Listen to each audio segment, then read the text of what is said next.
Should the king say sorry for slavery?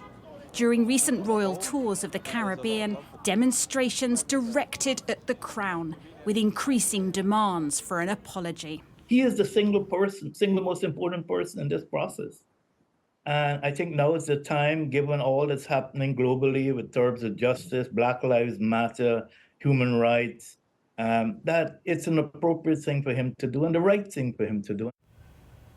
The British monarchy's involvement in the transatlantic slave trade is well documented.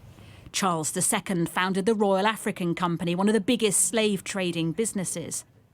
Years later, William of Orange was gifted £1,000 of shares in the company by the notorious Edward Colston, whose statue was recently torn down.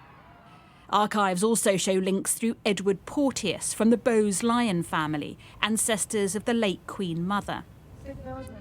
Senior royals haven't stayed silent about slavery.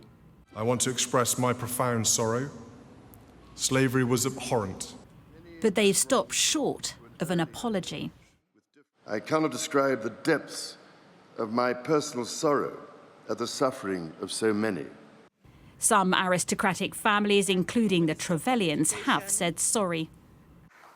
To the people of Grenada, we, the undersigned, write to apologise.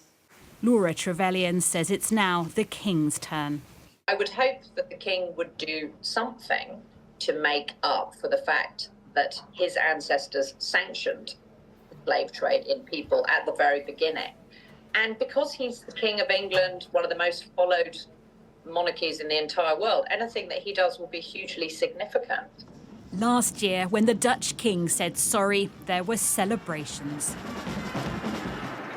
We're told slavery is an issue King Charles takes profoundly seriously. He's backing research into the Crown's connection with the slave trade.